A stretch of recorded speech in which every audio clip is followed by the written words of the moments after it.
Pasti banyak juga yang penasaran nih terkait dengan infus whitening itu apa, Dok? Itu metode memasukkan suatu bahan ya, yang mungkin diperlukan untuk tubuh ya. Jadi dia memasukkan bahan-bahan mungkin yang mengandung bahan-bahan whitening, seperti sebenarnya sih lebih banyak ke kayak antioksidan maupun vitamin ya. Itu manfaat dari infus whitening seperti apa, Dok? Mengoksidasi sel-sel radikal bebas yang masuk ke dalam tubuh supaya dinetralisir, selnya diperbarui kembali, regenerasi sel, sehingga seolah-olah selain kita tampak kulitnya mungkin lebih cerah, glowing, kita juga lebih sehat gitu.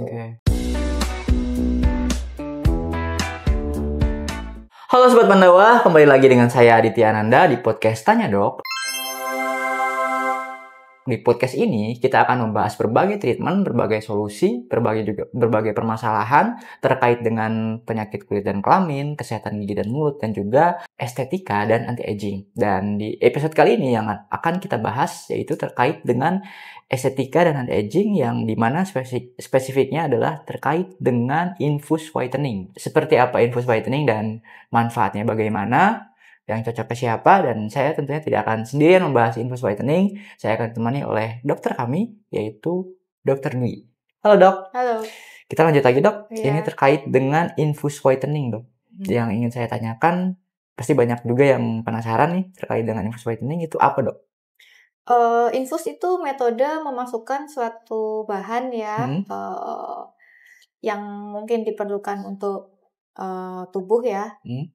Di sini kan infus whitening. Jadi dia memasukkan bahan-bahan mungkin yang mengandung bahan-bahan whitening, seperti sebenarnya sih lebih banyak ke kayak antioksidan maupun vitamin ya.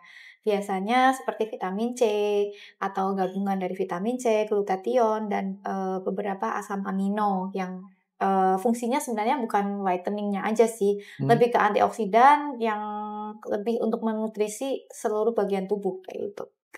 Itu manfaat dari infus whitening seperti apa Dok? Sebenarnya dia kan tadi saya bilang biasanya isinya nggak tunggal ya, misalkan kayak vitamin C aja gitu, enggak, tapi gabungan kayak tadi.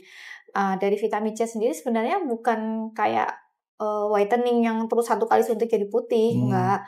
Tapi dia sebenarnya kan antioksidan. Antioksidan tinggi, dia mengoksidasi sel-sel radikal bebas yang masuk ke dalam tubuh supaya dinetralisir, selnya diperbarui kembali, regenerasi sel, sehingga seolah-olah selain kita tampak kulitnya mungkin lebih cerah, glowing, kita juga lebih sehat gitu. Lalu yang cocok nih Dok untuk infus whitening itu siapa saja? Apakah ada orang yang tidak bolehkah infus whitening, atau infus whitening boleh nih buat siapa saja gitu? Itu gimana? Ya, infus whitening ini sebenarnya ditujukan mungkin untuk yang baik pria maupun wanita, dewasa, atau mungkin usia lanjut juga sebenarnya bisa. Karena kan kita nggak cuma mau ngambil whiteningnya, sebenarnya juga bisa untuk kayak vitamin tubuh kita ya. Kalau udah usia tua misalkan, kan mungkin dari asupan makanan aja kurang gitu. Ya. Jadi sebenarnya bisa nggak cuma ngambil buat whiteningnya, tapi untuk yang antioksidannya atau amino-amino atau vitamin-vitamin yang kurang. Kalau untuk anak-anak sih saya rasa lebih baik tidak ya. Lebih baik untuk dewasa lah. Sebaiknya gitu, untuk dewasa.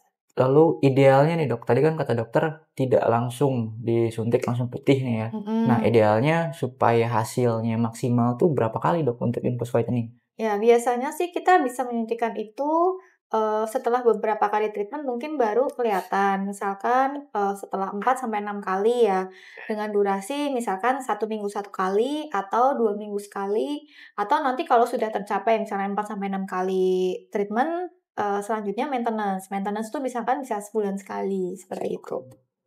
Terakhir Dok, ini buat Sobat Pandawa di luar sana nih yang mungkin sudah melakukan infus whitening atau bahkan belum. Kalau misalnya sudah, barangkali dari dokter ada tips supaya hasil dari infus whitening semakin maksimal, atau yang belum infus whitening, barangkali pesan-pesannya atau saran dari dokter sebelum melakukan infus whitening seperti apa?